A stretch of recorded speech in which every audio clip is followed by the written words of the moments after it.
drives me crazy on your show and on others is this circular hands in the air screaming, the Democrats aren't doing anything. Sends me in What are they doing? What are we doing? Do you think that we had an 18-hour hearing in Ways and Means on that budget or a 23-hour one in Energy and Commerce because the Republicans wanted it? The Republicans have continual votes on shit that they didn't want to include in there. And so we now have them on the record on saying that they don't want to give any cuts to. And how many Americans know that? And Americans will know that as we're going into the midterm. For us going around now, just bashing each other that we're not doing anything, when all of you know, Democrats don't have no damn power in the House to be able to do anything. The fact that Hakeem Jeffries kept every Democrat to vote against the CR means that he is a leader. And for people to go around and say, oh, he's not leading, they're full of shit. No, I agree with that. No, I know. There are people on your network, even on your show, who have said that. Well, okay, I haven't heard you say that, but I only speak for Michael Steele. I only speak for Michael Steele. I don't speak for anybody else.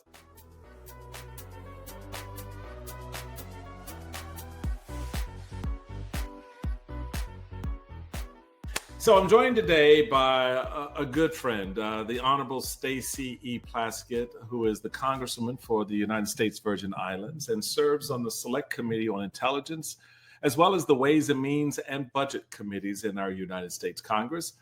In 2021, she was appointed as an impeachment manager in President Trump's second impeachment trial. Ms. Plaskett is a founder and co-chair of the Congressional Caucus on Black Innovation and member of the Congressional Black Caucus and New Democrat Coalition. We have a very interesting and at one point fiery conversation. You got to join in for this one, folks. It's a lot of fun with the Honorable Stacey E. Plaskett of the Virgin Islands coming right at you right after this. Hey, folks, welcome to the Michael Steele podcast. I'm really excited to have member of Congress join us, Stacey Plaskett. I've gotten to know her during her time here in Washington, and she is a real gem. She is authentic. She is exciting to talk to, and the sister don't play, which is the best part. She don't play. Thank you.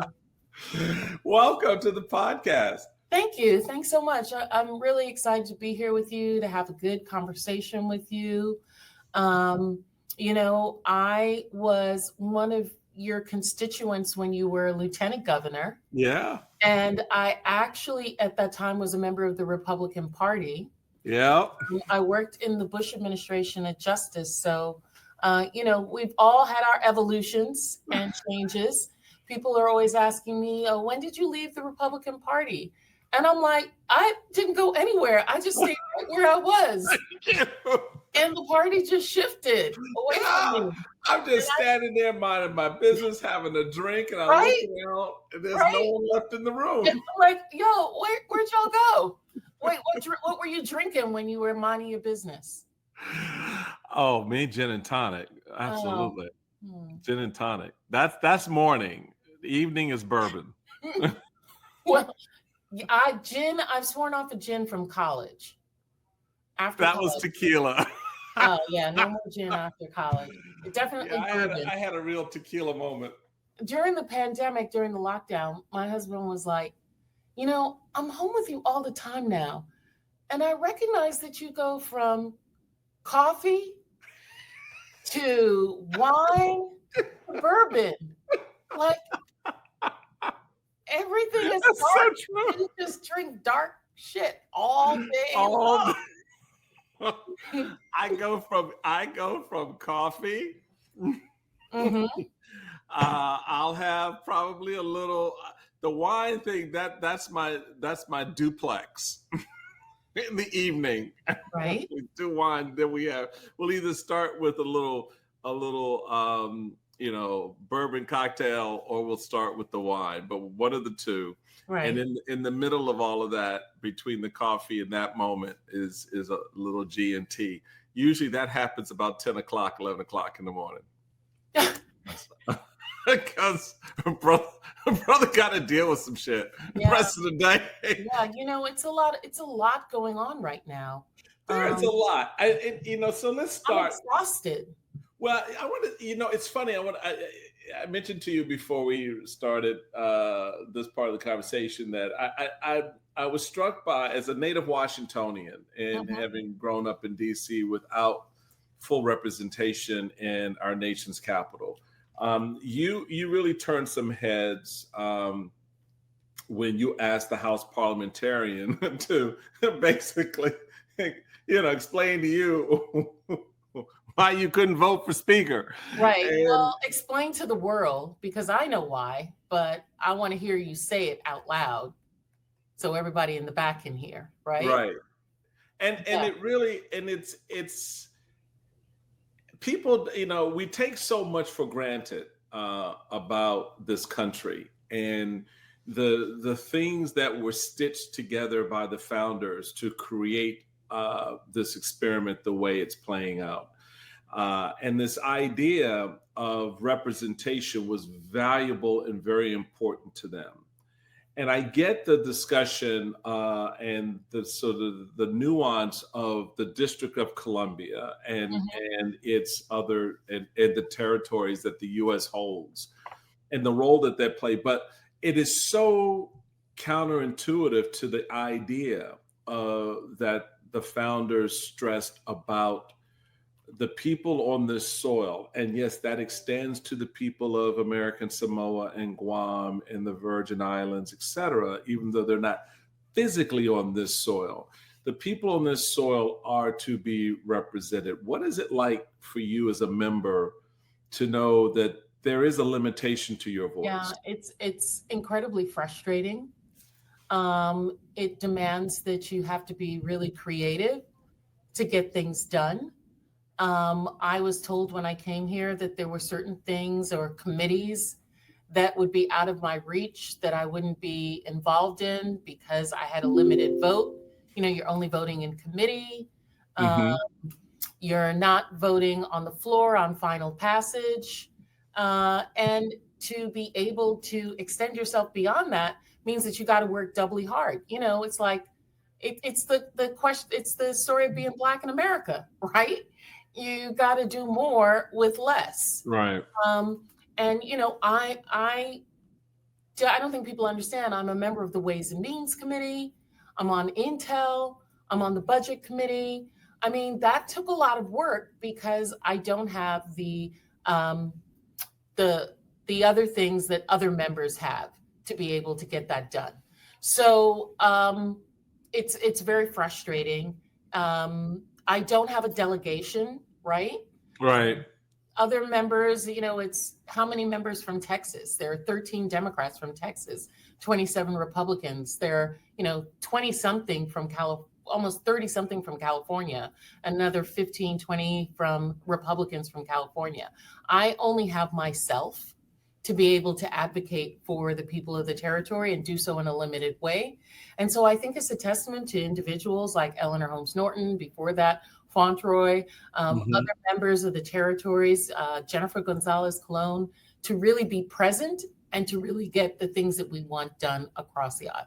And I try to use other skill sets, to be a great observer and to navigate between different groups to try and figure out, I know that sometimes I'm going to go to Florida senators when it comes to issues that they may have in common with us, New York, because they have a large Caribbean or a Puerto Rican contingent, try to find commonalities, go to the members from Hawaii when it comes to being an island territory, locale, and what the issues they have, or Alaska, who also understands, Senator Murkowski was born when Alaska was a territory.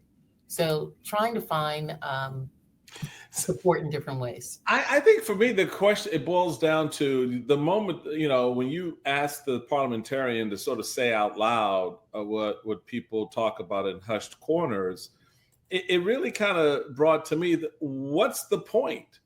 Why would you even give individuals a space in the Congress if you didn't want them to actually represent the people that they're there to represent. Right. Well, I think it's a matter of history, because so many places were territories. They just weren't territories indefinitely. Right.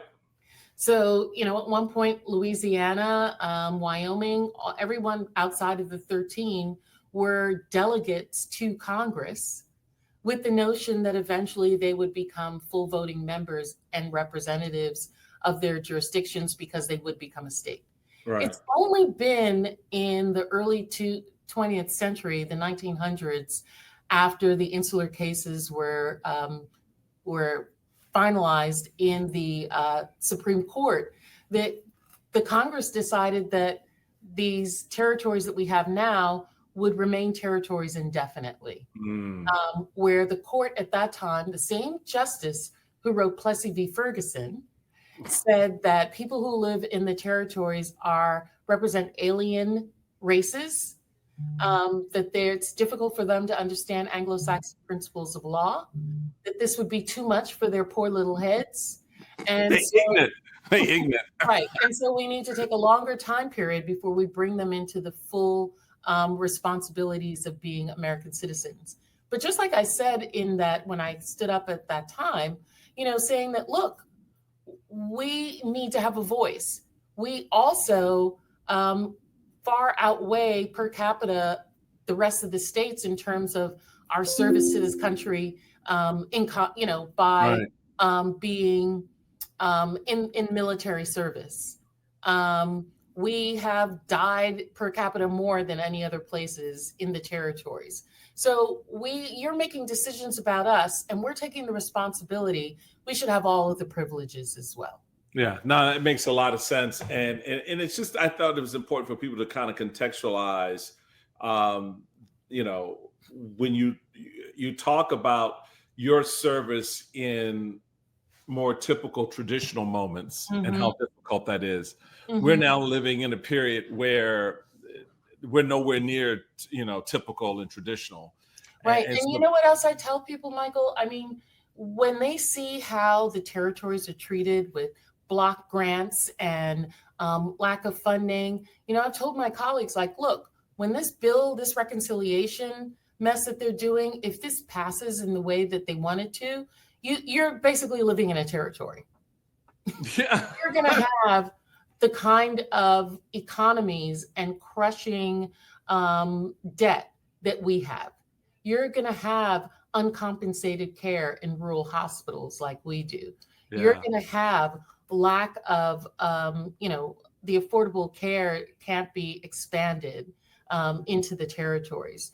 We have Medicare caps. We have Medicaid caps. When we get, we just get a certain block grant amount of funding from the federal government. And if we expend that beyond, because there are more people that need it, it's on us. In the case of Puerto Rico, they just borrowed money, which led them to PROMESA. In the Virgin Islands, we just take people off of the rolls, and then they end up going to our hospitals for services that they should have been going to primary care physicians with. It's uncompensated. Then we can't pay our docs the way we need to, and our hospitals become in trouble. It's interesting. So let's go there, because you on a number of things. I love this quote from you where you talked about the American people as the side chick for Trump as he's married to the billionaires. Is that what I said? Yeah, exactly. Was that at the 3 a.m. hour? That would, you were actually better than me. You called it the side chick. I would have said side piece, but that's just me. That's how I look at it. But we are on the same page. Uh-huh. But it was interesting in this whole big beautiful BS called the bill that the House passed. You noted. And caused a little bit of a stir in how this whole process was coming together. You said my colleagues talk about we're going to be weaker because of this legislation. You can believe that. So to your point, this idea that what this bill is proposing to do is something that those of you who represent the territories know all too well. Right. And so the other part of that is, if this is going to be bad for the American people in the various states, imagine what it's going to be like for those who live in the territories. Yeah. I'm looking at, let's, in the Virgin Islands, we have a child poverty rate of about 33%. So the notion of reducing Medicaid is going to, have a precipitous effect on the amount of people that can be serviced. Michael, you know how important Head Start is. Mm-hmm. To give people, particularly those who do not have a leg up in other ways, families who cannot provide their own support in terms of preschool learning to their children, in some instances because both parents are working. Right. They need a place for their children to go in a setting that's going to give them the tools that they need when they get to school. For Head Start to be stopped is going to have, a 20-year ramification for this country that we're not thinking about. I have women, husbands and wives that work, have jobs, but the amount of money that they're making is so just right on the edge that they rely on their children getting breakfast and lunch from school. And they, as parents, go to food banks, right, where they go and get their lunch somewhere else. And they're like, Ms. Plaskett, all I have to worry about is dinner. At least all I have to worry about is dinner for my children, because I know that they can get breakfast and lunch at school. And I tell them, make sure you eat everything, because that's the nourishment that they're going to get. And we're going to take that away. WIC. When I had my first child, I was at Georgetown in undergrad, my senior year, and I signed up for WIC, women, infant, child support, right, to make sure that there were certain things that I was able to get. And that was a huge benefit to me. And we're going to take those things away. This is going to just have, Elon Musk calls people who relies on these things the parasite class. Mm-hmm. Mm-hmm. Think about what that says. Think about what this man, who has been empowered by Donald Trump to do what he's done to the federal government, to do what he's done to the various programs you're talking about, at the end of the day, looks at the American people, looks at the poor of Alabama, looks at the poor of Mississippi, look at the poor who live in the territories, look at the poor who live in very wealthy places around the country. Sure, like in the District of Columbia. In the District of Columbia, and refers to them as parasites. Mm-hmm. They're parasites. Mm-hmm. And in my view, the only real parasite is Musk. Listen, he's the one who's leeching off the government with 18 plus federal government contracts, making him a billionaire. Well, ain't nobody got as much federal support as he does. Thank you. Thank you. But they have targeted people who do not have power, and they're going after them. Michael, I was thinking about this in the same way I was thinking about Fred Hampton in the Black Panthers in Chicago. And he became a threat, and the man eventually came after him when he got hillbillies to recognize that the things that he was talking about was them as well. Right. That this is not Black people. This is not a Black people problem. This is an us problem. Exactly. And, right. At this point in time, there is a faction of individuals who have control over the Republican Party. And the way they are going to continue to amass wealth is off of us, leeching off of this system and the American economy and what we have been able to do for one another. And that's a really frightening thing. It's a frightening thing because to be able to do what they want, people are going to die. That's just a natural byproduct of their actions. Right. Is when you start with the idea that people are parasites to begin with, then there is no sense of empathy or Right. You're concern dehumanizing them. or care. We can do more to hurt them. Um, so that then begs the It sounds kind of neo-Nazi to me. well, it's a lot of neo stuff going on there. I mean, people forget in this country. I mean, you raised the point, um, but people forget in this country that we at various times in the 1930s, the 1950s, the 1980s, certainly in this period, have leaned into and embraced that underbelly of our culture and our society that has very little regard for everyone else because they are of a certain color, they are of a certain orientation, Right. I have a conversation going back and forth with a friend now, African American male in his 60s, retired vet. And the things that he says based off of what he believes, and now seems to feel emboldened by MAGA to say indiscriminately, is a reflection of that underbelly in so many ways.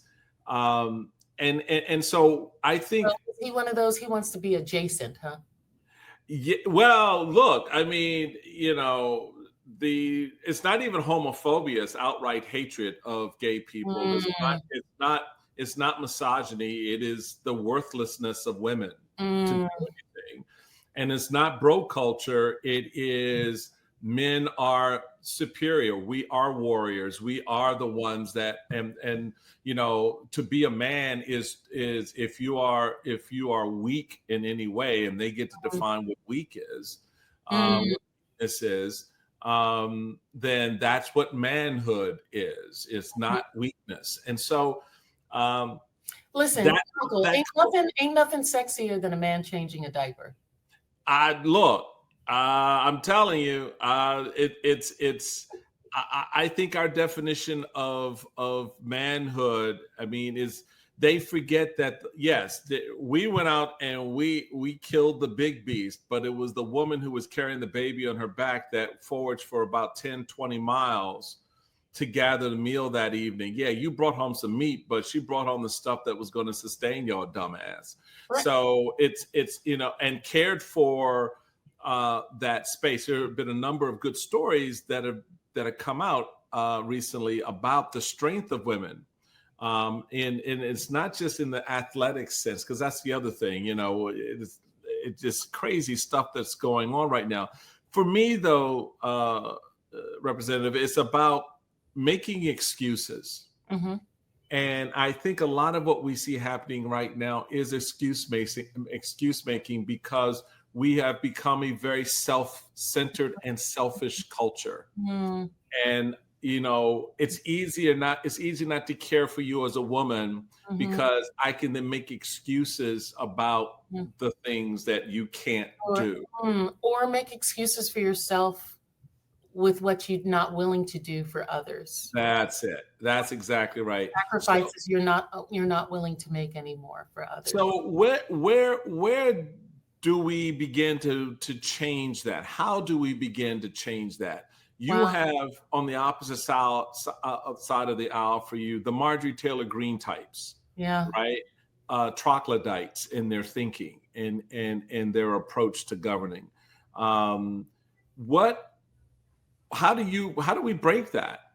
I think it's more than just an election cycle thing. I mean, culturally, how do we begin to appreciate the value of the humanity of the individual down the hall from you, or across the street from you, or in the community in another state?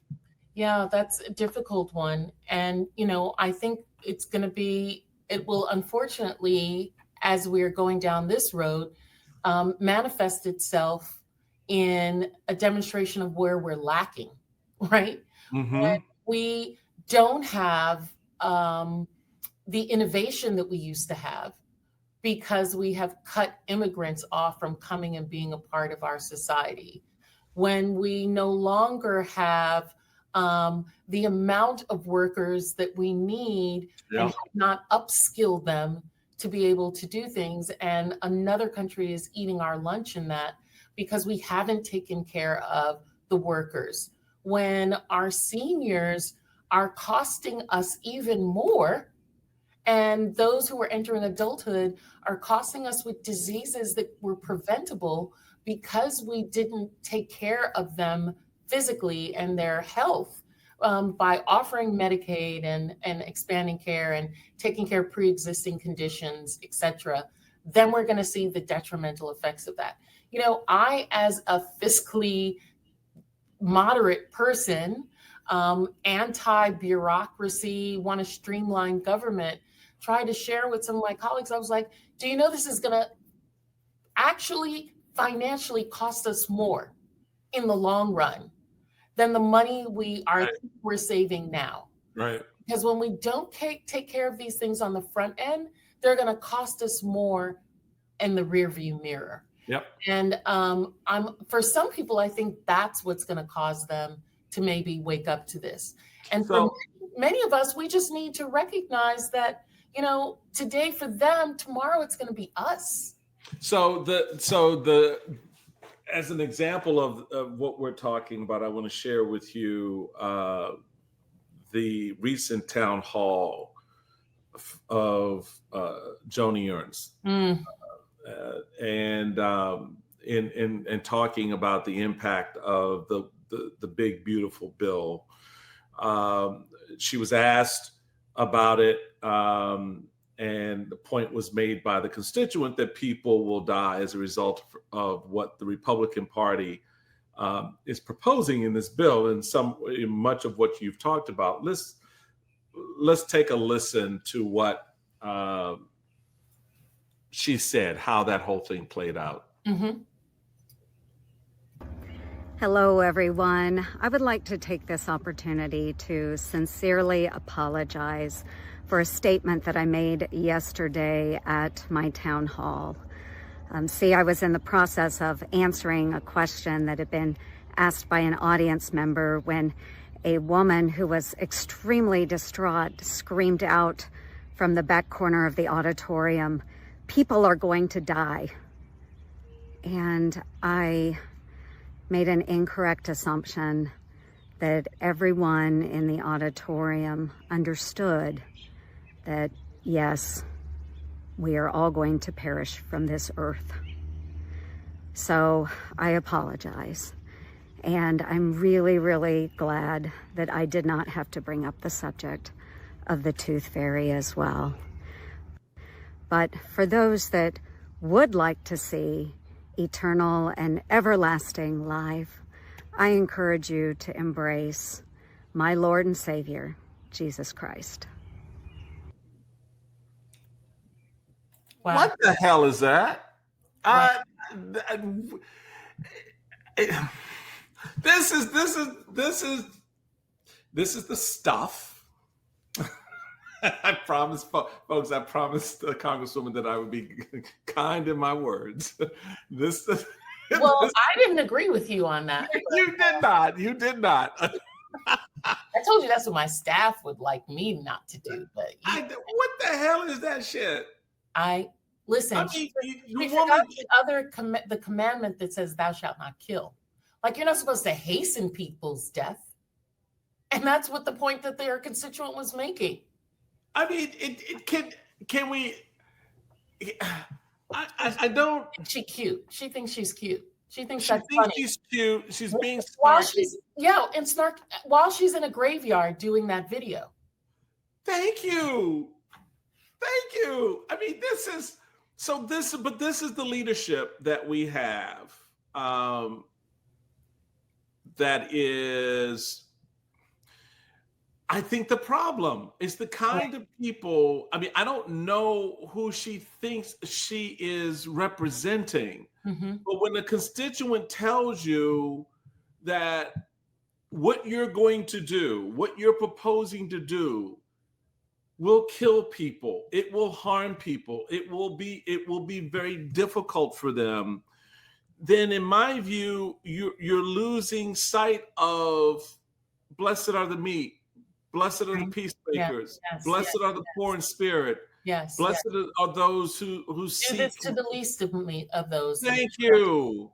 Right. The Lord, that Lord and Savior Jesus Christ she referred to, that in my view, you just offended by what you said before that point. Sure. As his father being a small businessman, I don't think he would have qualified for Medicaid under the way that she said, nor would he have been able to get any health care except for the Affordable Care Act. Right. So what is, this Christian crutch, just so put upon Christian, right? Yeah. Then turns around and puts out shit like that. Yes. And that's trying to use the Bible as a cudgel. Exactly. I mean, as a Catholic, we have a new pope now, and Augustinian. Y'all know my affiliation to the order. So, as a Georgetown person, as a Jesuit educator. Well, Jesuits tried. You tried. But we gonna set the record straight with the Augustinians. I noticed the Jesuit had to put him in place to be able to then. Well, okay. Well, he had to die to do that. So there is that. Listen, I'm a good Lutheran, so. No, the Pope Francis did elevate Cardinal Bob to the position where he could actually. Is he Creole? That's the question. What was that? Is he Creole? That's the question. Yeah, he's Creole. It probably woke up the next day. Wait, you got some black? Yeah, he black. He got some black. That's what I want to know. Look at his skin, baby. Come on, that's not just a tan. I thought it was the Italian or something. The Italian sun is strong, no doubt, but you island folks know how that works. Oh, we know. When you're on an island, it's a lot of stuff that goes on between the races down there. But the key thing, good point. The key thing though is this lack of empathy, this lack of concern, because you don't want to confront the truth of what the constituent, the woman in front of you, is saying plaintively. Right. People will die if you do this. Why are you doing this? Children will go hungry. We already have the story to make this constituent's point of the child who is taken off of the medicines and the care that she needs and potentially die. And then they found themselves backed into a corner where they didn't have to reverse and say, well, we'll give you a 1-year humanitarian reprieve. Right. Yeah. If you didn't do it in the first place, if you didn't cut these programs that feed children, that provide them health care, that give them a good education, then there would be no need to have to reverse yourself. So there's a reason why Donald Trump is not just a taco when it comes to global affairs and tariffs, but his administration and he himself is a taco when it comes to everything else.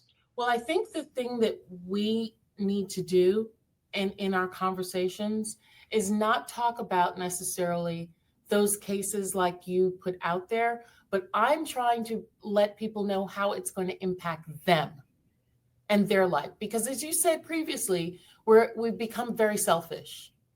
So people are more about like, how is this going to affect me? Yeah, that's not my child. That's not my problem. I'm not worried. Those people, yeah. Right?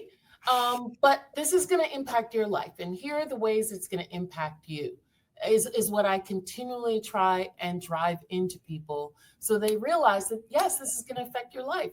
What does it mean to have, CBO comes out with $2.7 trillion increase in the deficit based on this bill? What is that going to mean?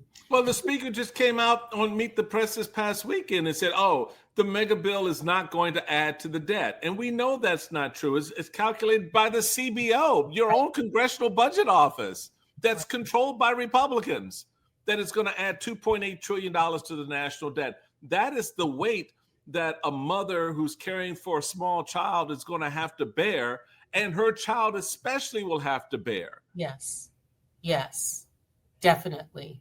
And we've talked about Medicaid a lot, but even things like student loan repayments, Pell Grants, We have not really discussed that in depth, and that's almost $300 billion that they're cutting.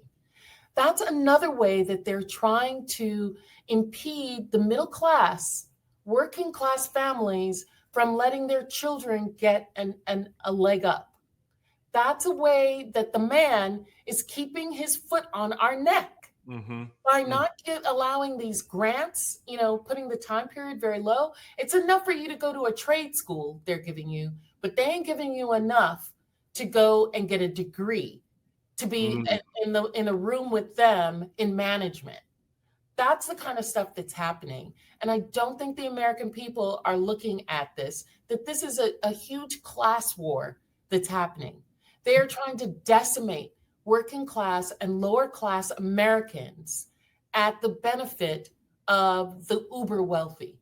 That $1 trillion of net worth that was on that front row at that inauguration, they're the ones getting paid off of our sweat moving forward.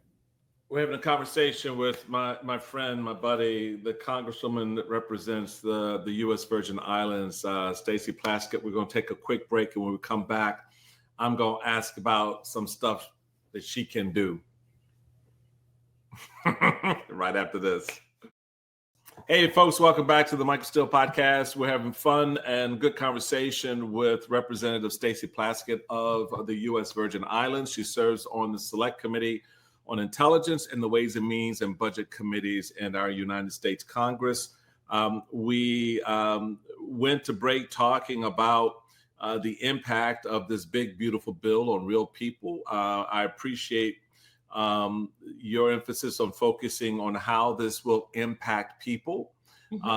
And while other examples that may, this happened to that person, this person, translating that to this is also you, that,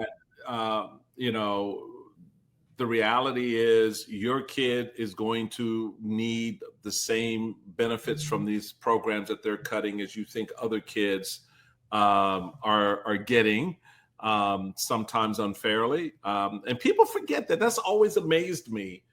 I remember getting into a spat with a representative from Alabama, and he was talking about, all of these people on welfare. And we know what that means. He was talking about Black people. He was talking about Black people in this district. Well, of course, I did a little bit of work.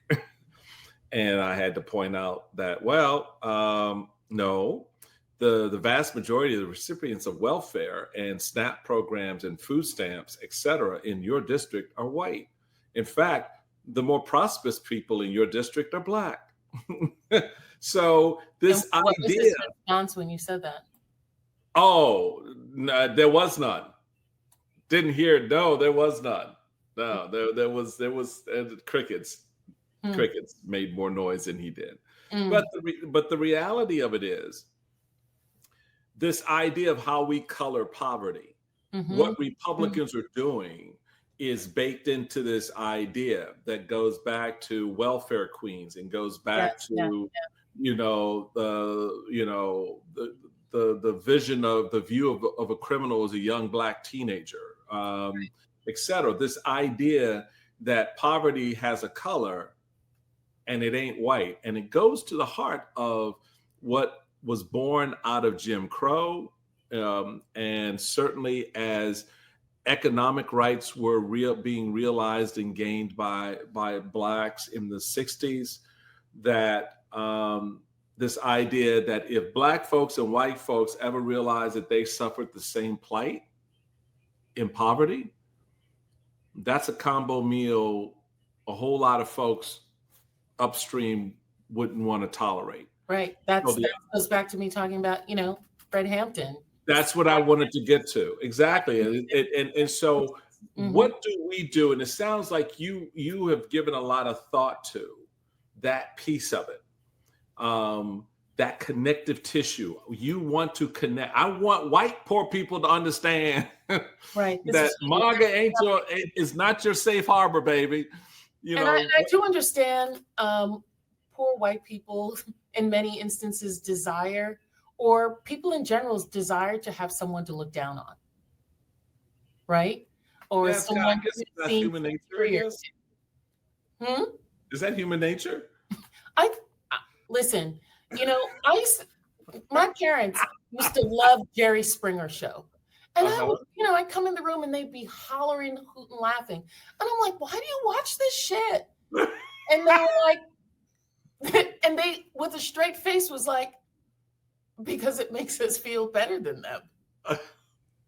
There it is, I guess. Right? I guess. Mom and dad. So, so I think that there is something that says, or it's like, who was it? Who was the comedian? Chris Rock was like, I'm a millionaire, but how many white people want to trade places with me? Yeah. Right? You still don't want to be a millionaire if you have to be a Black millionaire. Right. Right. Right? Right. So I don't know if the white classes who have attached themselves to MAGA really want to be awakened to the fact that they're in the same boat as us, but at least letting them know that MAGA is not your friend and that they are actually, they're trying to destroy you as well. Right. You are fodder in this war that's going on where they are trying to take over the system to enrich themselves.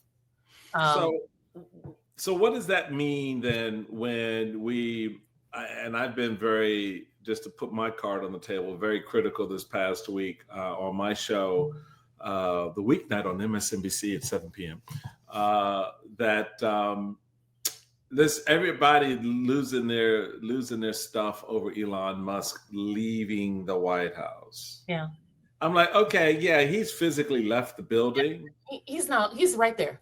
He's right there. But more importantly, Stacey, his minions are still infested inside the federal government. His servers are still operationalized inside the federal government, grabbing the data of American citizens to be mined and put to his own particular use.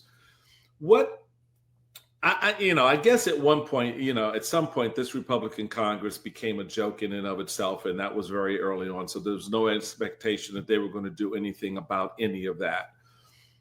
But the deconstruction of the deconstruction of the administrative state, all right, by Musk and Trump, how hard will that be when Democrats take the House, whether it's in the next cycle or in some future cycle? The damage being done, the theft of information and data, the control of contracts, the contracts that will have been awarded and in process. That 4 years from now, 3 years from now, how do you begin to undo that as a majority party? If you convince the American people, you guys are right, we're going to follow your leadership. What is that? How do you even begin to do that? Well, let's be clear, right? If the Democrats take the House in 2 years, it's only to do oversight and to be a block, because Trump is still in the White House for those 2 years. And after that, I think, the work that we have to do is actually investigative and finding out where all of this, what has been done and the damage that's been done, so that 2 years after that, should there be a Democratic or a non-Trump administration, that they're able to try and do some rectification. It's going to be like, look, it's after World War II. How do you rebuild Berlin, right? That's what this is going to be like, because they have absolutely destroyed so much stuff. Whether it's in foreign relations, I had a meeting today discussing the World Trade Organization. We've just blown through agreements that we have that bind us to certain tariff amounts. We're not paying the WTO the amount of money that we should. How do we even begin to rectify that? Never mind, we see what's going on in, we're not engaged in our soft power diplomacy in Africa, in other Latin America and other places around the world. that State Department USAID was doing. How do you keep a young man from becoming a terrorist bomber in Sudan, of engaging in terrorism? You feed his family, you give him a trade, you give him a job. That's how you do it, because that's why they do it. And so we've dismantled all of that. And the work that we're going to have to do is going to have to be extraordinary. Even here at home, how many hospitals will close if Medicaid cuts go in place and it means that those hospitals cannot operate? How many students are not going to be in our universities because they couldn't get Pell Grants? They couldn't get student loans. How many researchers and scientists that are foreign or even American that are doing work that this administration is against is going to China and is going to Russia, going to other places, and we're losing that intellectual property that allows us to be able to then be what we are in terms of pharmaceuticals, in terms of innovation, GPS and drones and all the other things that we are the front runners in. How do the Democrats have, I don't know. It just, I just, the level of competency in politics to me is just woeful. What do you mean by that? Well, I mean, it's like, okay, you go back to the 2024 election. Okay, everybody, now we're knowing what everybody already knew about whether or not Joe Biden should be the nominee. And then just the stupidity of not thinking that through, having Biden and Nancy Pelosi and Schumer go to the president and sit down, very much as Republicans did with Nixon, with Watergate, and go, nah, this ain't happening. Sorry. We love you, but no. You said you wanted to be effectively a transitional president. You've transitioned. But instead, letting all of that play out and then going and trying to get him out of the race, and then nobody wanting Kamala Harris to be the nominee. Everyone had a Kamala Harris problem that they didn't want to be honest about. And then now you've got the whole, battle with David Hogg, who I get what David's doing, and David's, I think smart to sort of twist the system that way. I think it's terrible what he's doing. Well, I get it. I understand that, but that's politics. That's personal aggrandizement. Okay, that's a view. But here's my point. It's personal aggrandizement by people who are in the system. It's not for the young men and women who are looking from outside the system. So you know what? If you're outside, if you're in the system and you think that something should be done for young people, then do that. Right. But you're actually making my point.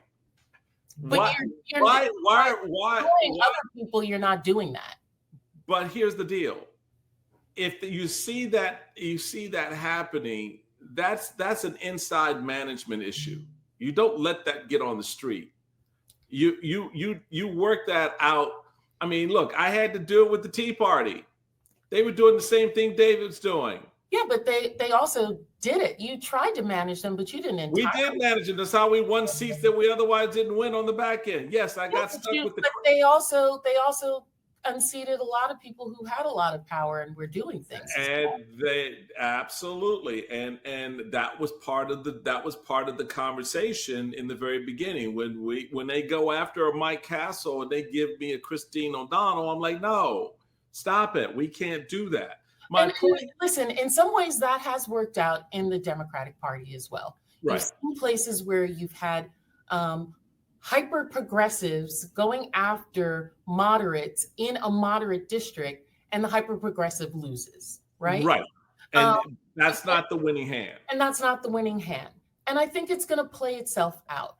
What drives me crazy, I have to tell you, Michael, on your show and on others, is this circular hands in the air screaming the Democrats aren't doing anything. That sends me in. What are they doing? What are we doing?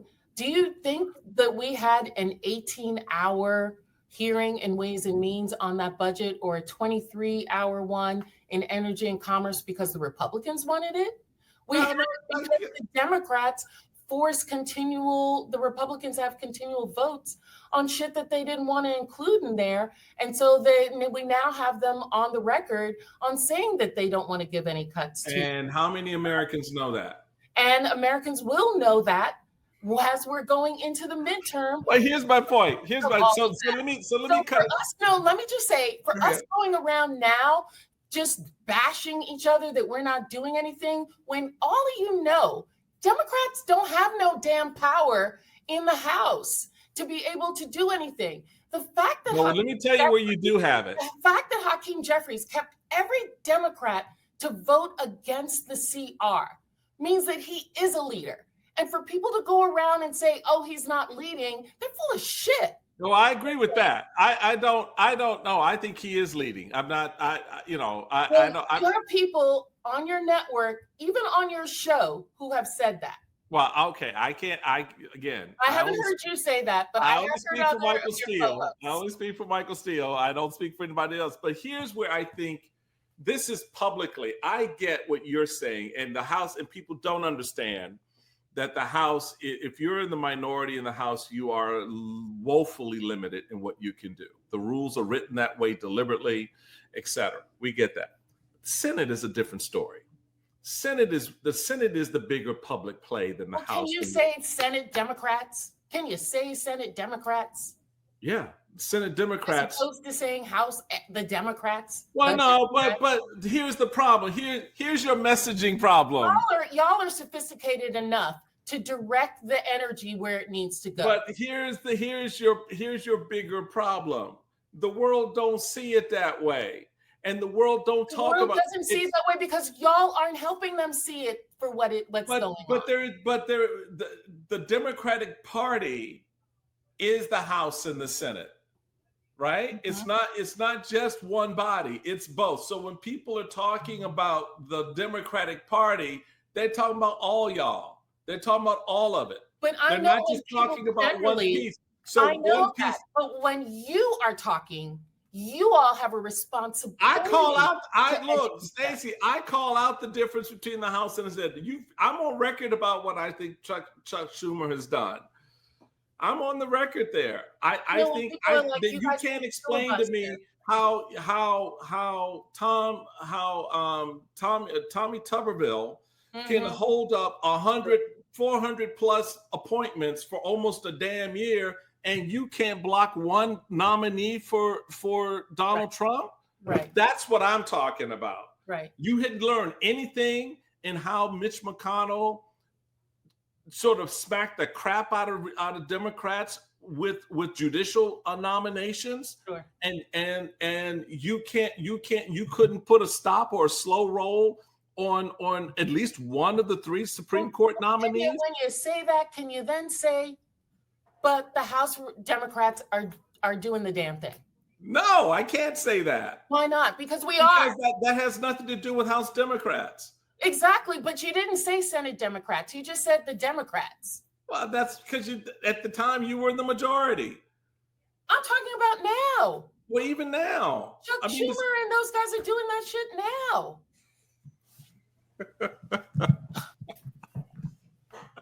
I don't like to be with people not busting their ass. I know. And I know that over here. So you've got to be very frustrated. Well, I'm not with them. That's not my team. I'm with the group that is doing that. Just like, House Democrats were on break last week. Right. I hate when people say, oh, they're not in Congress, they're on vacation. I don't know what a vacation is. Well, you went back to the islands because you're in the islands. It's always a vacation. Oh, yeah, right. You don't know my constituents. You don't know my people. They live and breathe politics. But we are in our districts. We are in other places going and having these town halls in Virginia. in the districts that we know we're going to have a fight, in Texas, other places, doing those shadow hearings, doing those mock hearings, letting people know what's happening, going in Lawler's district on a regular basis to inform his constituents what's not happening.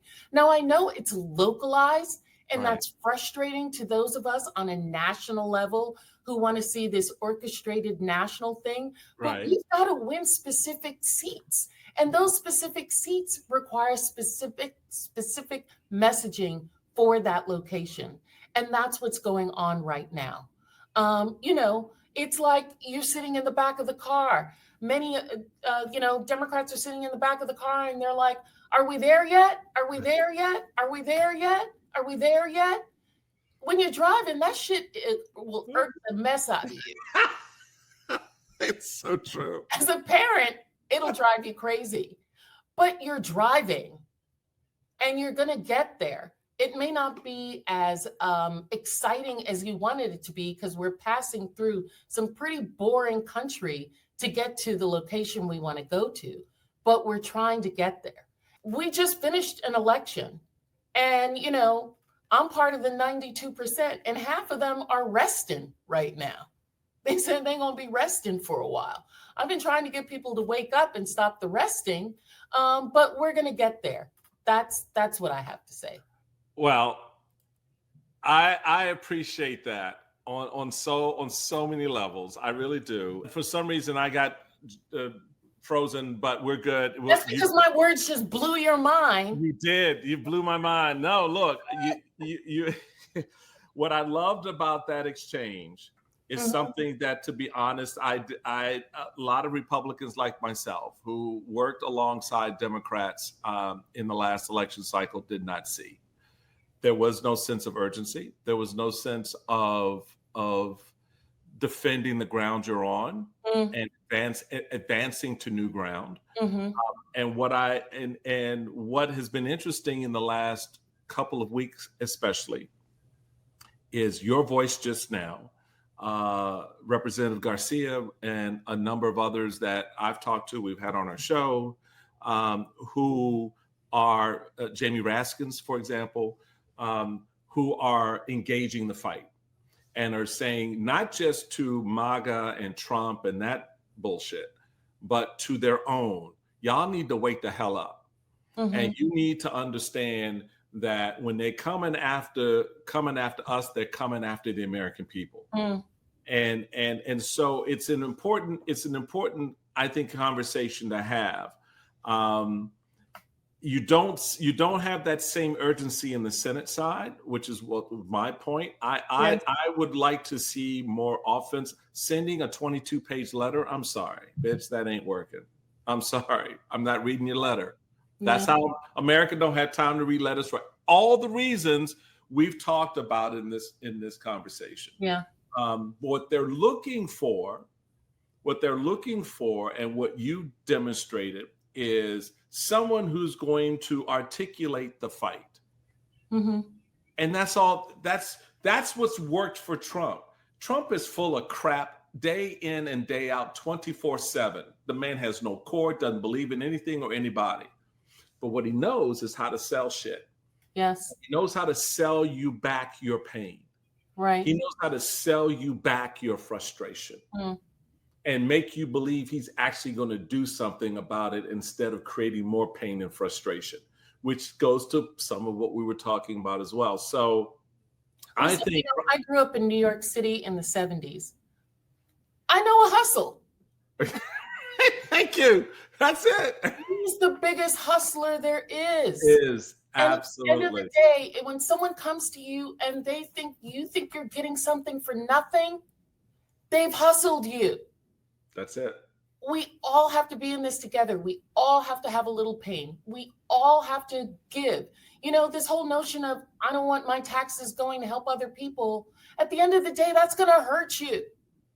It's going to hurt you not to support young people, not to support our veterans who've come back, and a third of them rely on Medicaid.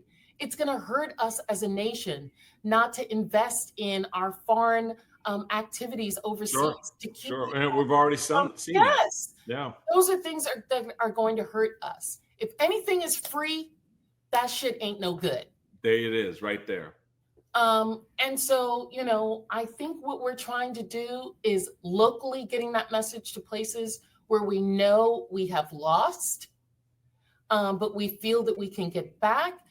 This whole notion of how do we get back? How do we make people? And at the end of the day, whether you're black, white, or whatever, everybody wants the same thing. Yeah. They want safety for their family. They want to be able to provide for themselves. They want to be able to ensure that their children behind them are taken care of, and that they can, live in peace. And so I am hopeful that we can communicate that to people, because we can't just be against Trump. Even though Trump has, is he makes that easy. He makes that part easy. He makes that easy, but obviously people don't believe that. Right. So that's not a winning message. You know what I mean? Yeah, I do. In high school, I realized I can't compete with the cute girls, because when I tell the guys she's a jerk behind closed doors, they don't believe me because she looked good. Oh my God, I just had a flashback to my mom. I used to work with my mama in Sterling Laundry here in DC. Uh-huh. And I remember one summer, this young girl comes to work at the laundry, and oh man, she was gorgeous. Uh-huh. And we were at lunch, and she was coming in to sit down and have lunch. And I was like, Mom, she is so cute. My mom went, mm-hmm. I was like, what? I was like, what do you mean? She said, that ain't nothing but trouble right there. You don't, don't even think about it. And I was like, well, Mom, and so let's put it this way. 3 weeks later, Mom was right. Yeah, you got your feelings hurt. You got your feelings Oh my hurt. God. All the stories that were already afoot in the laundry. I was like, oh, okay. I get it, Mom. She said, when she said, that sounded like your just now. Yeah. So, those cute girls, baby, watch out. They're not what you think they are. They're not. You just got to, my thing was just razzle dazzle them with my wit and my charm. You got it all. You got the package. You got it all. You're good. Oh, not when I was wearing those Coke bottle glasses. And,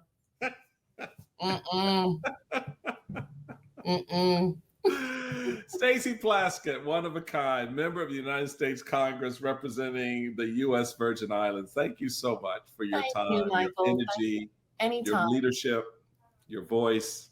It's important for all of us. Thank you. Thank you for the fight that you're doing as well. Thank you. It's all good. I'm just crazy. That's all. We need it. At this point. Hey, folks, thank you all also for listening to the podcast today. We really appreciate that. And especially for those of you who have listened to the podcast over the years. As you probably already know, this podcast will be going on a hiatus soon. But we have a part 2 of our live stream barbershop wrap-up party happening next Tuesday, June 10th at 10 a.m. Eastern. We want you to tune in for that. Look out for the link and join us live.